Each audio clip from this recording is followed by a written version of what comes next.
นี่หลายคนที่พูดกันอยู่ในเรื่องอภิธรรมต่างๆเนี่ยที่บางไทยก็ยังพูดกันนะการภาวนาปฏิบัติถ้าไม่ศึกษาอภิธรรมปฏิบัติตามอภิธรรมน่ะไม่ถึงพระผลนิพพานนี่ก็ว่าคนโง่พูดแต่คนฉลาดพูดที่อย่างใดถ้าคนฉลาดพูดสักนิดเนี่ยเขาไปพูดอย่างนี้นี่ก็ว่าเรียนหนังสือหน้าเดียวอ่านหนังสือไม่จบเล่มถ้าคนที่ว่าอย่างนี้อ่านหนังสือจบเล่มเนี่ยเขาไม่พูดอย่างนี้เขาจะรู้ว่าอภิธรรมเนี่ยเกิดขึ้นเมื่อไหร่อภิธรรมเนี่ยเกิดขึ้นแต่เมื่อไหร่เกิดขึ้นเมื่อพระพุทธเจ้าไปจำพรรษาดาวดึงส์เมื่อพรรษาที่5อภิธรรมเนี่ยก่อนพรรษา5ลงมามีพระอริยเจ้าพระอรหันต์พระอริยเจ้าไม่มีถมไปการมีทั้งหมดพระพุทธเจ้าเอาอะไรไปสอนเขาอภิธรรมสอนไม่เอาสัจธรรมไปสอนไม่ใช่ว่าอภิธรรมสอนเอาสัจธรรมไปสอนเขาไม่ใช่ว่าอภิธรรมไปสอนอภิธรรมทั้งหมดเนี่ยที่พระเจ้าสอนเป็นสอนเทวดามันจึงละเอียดถี่ยิบกันแล้วกันในเรื่องของจิตอย่างเช่นว่าจิตของเทวดามันเร็วมากมันเร็วมากเลยเพราะเขาไม่มีรูปนี่มีแต่นามอย่างเดียวการสัมผัสต่างๆมันจะรวดเร็วมากพระเจ้าจึงสอนถี่ยิบกันแล้วกันสำคัญของจิตเทวดาธรรมะอภิธรรมทั้งหมดเนี่ยพระเจ้าสอนทั้งหมดเนี่ยจะมาพูดแต่คนธรรมดาไม่รู้เรื่องเลยยกตัวอย่างเช่นพระอานนท์ที่ท่านขอพรจากพระองค์ไว้ทั้ง8 ข้อด้วยกัน8 ข้อด้วยกันมีข้อหนึ่งขอไว้ว่า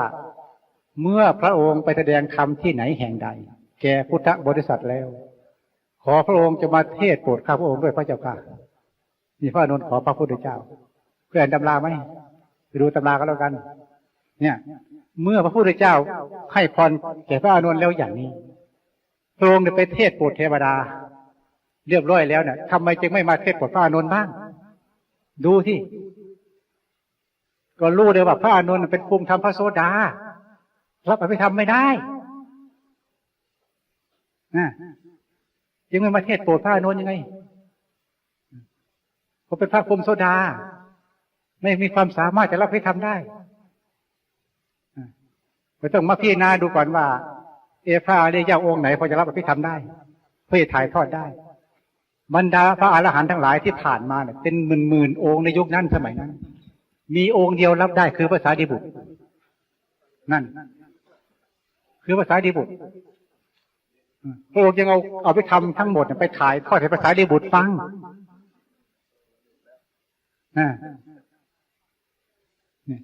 ถ้าไปถ่ายทอดให้ฟังเฉยๆนะไม่ใช่ว่าให้นำไปปฏิบัติบรรดาคนธรรมดาภูมิธรรมพระโสดายังรับไม่ได้เลยหรือพระอรหันต์บางองค์บางท่านเป็นหมื่นองค์รับไม่ได้เลยอภิธรรมเนี่ยละเอียดมีองค์เดียวรับได้คือพระสารีบุตรเนี่ยผู้ที่ปัญญาฉลาดรุ่มลึกสุขุมมากพระสารีบุตรจึงรับอภิธรรมได้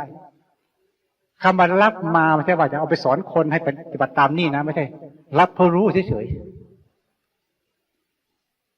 นี่พระองค์จะไปสอนเทวดาอย่างนี้นะ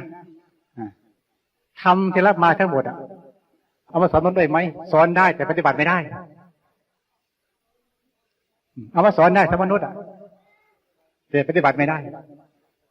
เพราะมนุษย์เราจิตหยาบมนุษย์เราจิตหยาบมากมันเหมือนเทวดามันรับไม่ได้เห็นได้ว่าไปพูดกันทุกวันพูดกันเปล่าทุกวันมันพูดตามตำราเฉยๆมันศึกษาได้แต่ใจไม่เป็นไปหรอกไม่เป็นไปเลยไม่เป็นไปเลยคนศึกษาอภิธรรมเป็นคนมีทิฏฐิมานะสูงมหาสูงก็แล้วกันไม่ยอมใครไม่กลัวใครทั้งสิ้นทิฏฐิมานะสูงเป็นภูเขากล้าทำไมเป็นอย่างนั้นไปแทนที่เรียนหนังสือธรรมะเพื่อจะมาปราบมานะตัวเองให้ลดน้อยถอยลงทำไมไปศึกษาอภิธรรมให้ทิฏฐิมานะสูงขึ้นเล่ามันตรงข้ามทั้งหมดเลยนี่คือว่าคนพาลเรียนธรรมะกันแล้วกัน